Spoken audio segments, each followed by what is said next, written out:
Hey guys, I want to do a quick video. Um, you know who I am, Ken Scott, Senior, U.S. Immigration Law Intelligence Analyst with W, USEntryWaiverServices.com. Well, let's get right into it.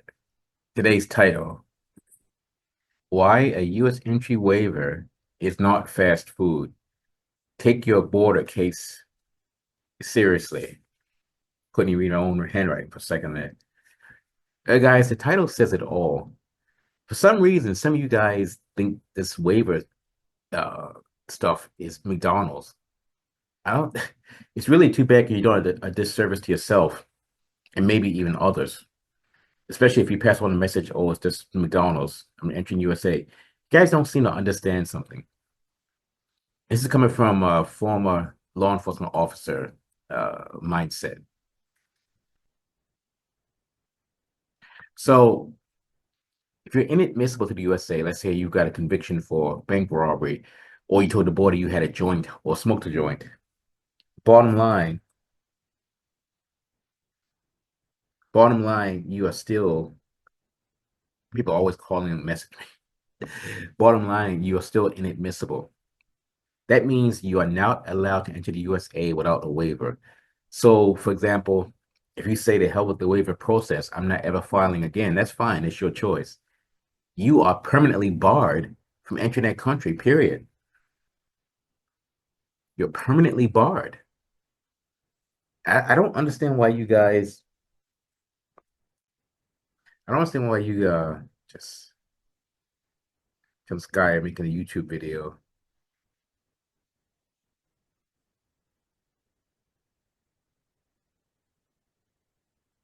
Yeah, I don't get why you guys don't understand that. It's a serious thing.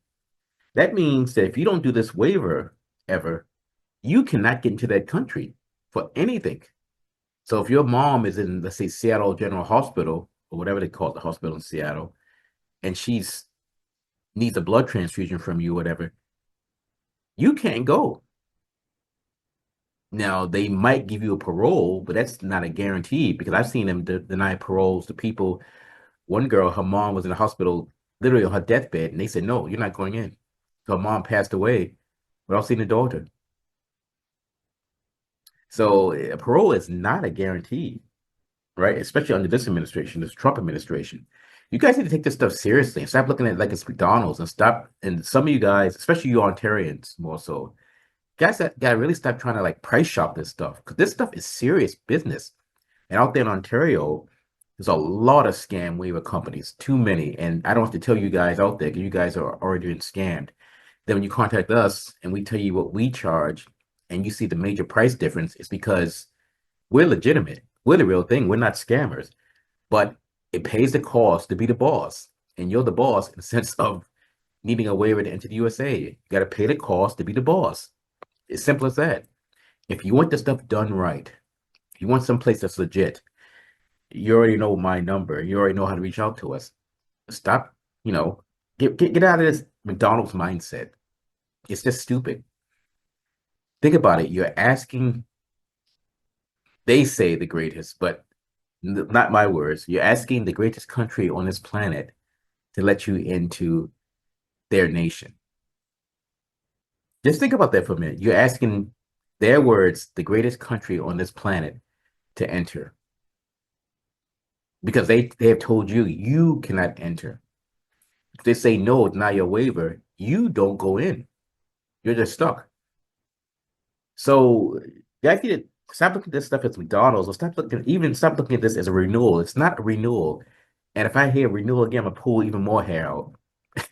It's a fucking reapplication. It's a reassessment. Because basically when you apply for a waiver, they're assessing everything, your character, your background, what you've done, conviction, or your immigration violation. They're doing an assessment. So you guys need to stop looking saying renewal. It's not a renewal, it's a new assessment. And if you fail that assessment, which anything's possible, you don't go in. And a lot of these discount waiver companies out there in Ontario, especially, it's all just do a quick renewal. That's bullshit. And every now and then we get some clients that just want us to slap stuff together. And I tell them no. I said, if you want to slap together, go somewhere else. And every now and then, again, this is from the Ontarians. It doesn't happen out here too often in British Columbia.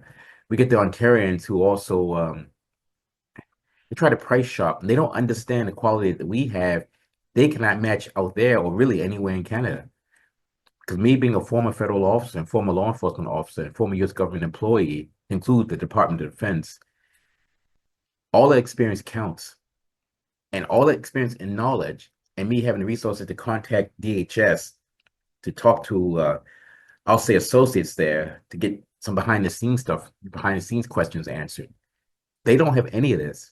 They don't. They don't have the comprehension.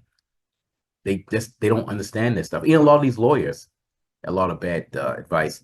One guy called today. His lawyer said, "Oh, you can cross the border." His lawyer's a criminal lawyer in Canada, supposedly quote unquote one of the top notch ones.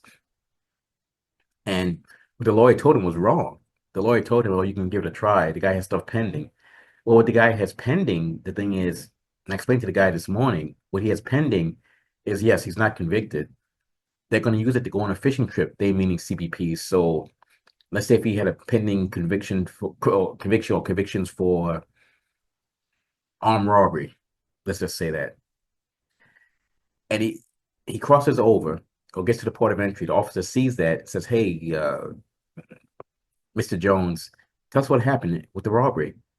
And he says, "Oh, I went to the liquor store, corner liquor store, and we decided that we wanted some whiskey. We didn't have enough money, so we got into an argument. My buddy pulled out his Glock and said, in fact, give us everything out of the drawer, and we left." I said, "Well, what was your role?"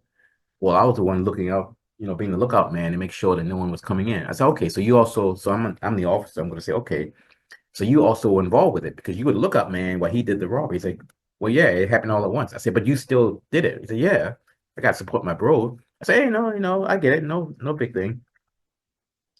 Well, you as an idiot just talked yourself into needing a waiver because you just confessed to the crime.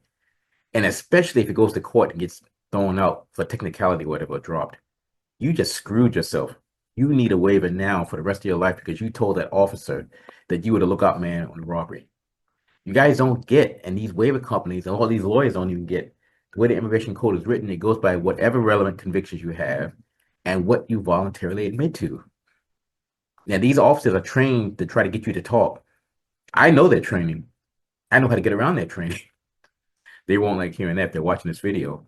I know how to beat them at their training. I pretty much know how to beat them at everything, pretty much. And I'm not just bragging because I was also a former trainer, former law enforcement officer and trainer in Washington State. So a lot of stuff I learned, they don't even teach these guys now. So, and I know that for a fact. And I won't tell you why or how I know, but I know that for a fact. But anyway, the point is, I think I just saved that gentleman a lot of money. So if he gets convicted, he needs a waiver, fine. But why shoot yourself in the foot if you don't have to?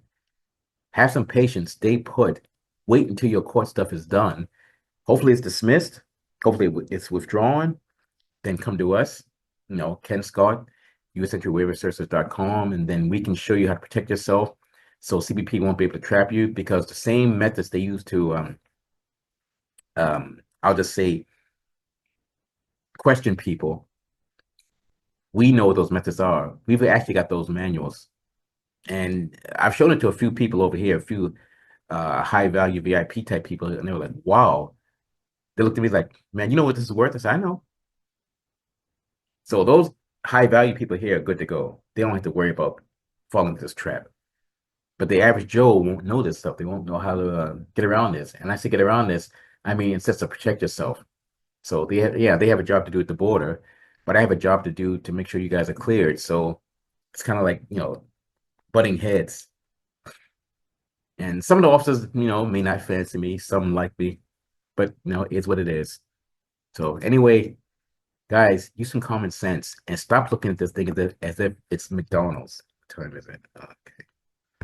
So Ken Scott, Senior, U.S. Immigration Law Intelligence Analyst with www.usentry-waiverservices.com. And it's 888-908-3841 or 604-562-8140. And I just noticed that light shining on my head.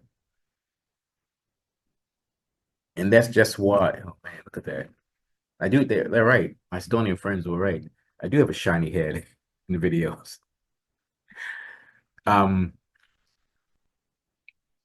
And I also, again, I want to emphasize, stop believing the BS from these lawyers and these discount waiver companies, especially these U.S. immigration lawyers in Canada and a lot of the ones in USA. A lot of them don't know what the fuck they're talking about. And also, a lot of them are going to tell you guys things so you can purposely screw yourselves up because they think, okay, so I tell him to do this, he does it, then you're going to come back to them for the waiver. So some of them do it, well, it's more than some. A lot of them, or a large number of them, do it just to gain future business. Come on, guys, use your brains. Think about this stuff. They don't care about you, they care about getting your money. And some people might say, well, Ken, is that same with you? No, because what I'm giving you is a way to protect yourself. Now you tell me how much money I make right now have made by helping you guys stay out of trouble. Less than 1 cent. Because I don't give a flying fuck about the money. I care about you guys. I could easily keep quiet and let you guys get jammed up, but us putting this content out is designed to help and protect you guys. And that's why we actually have the highest fees in Canada and the 99 to 100% success rate because our character, the qualities, how we operate, my background, and the fact that I have the same tools they have at DHS and actually more. Some of them don't like it at DHS, but oh well. And I'm out. Have a great day.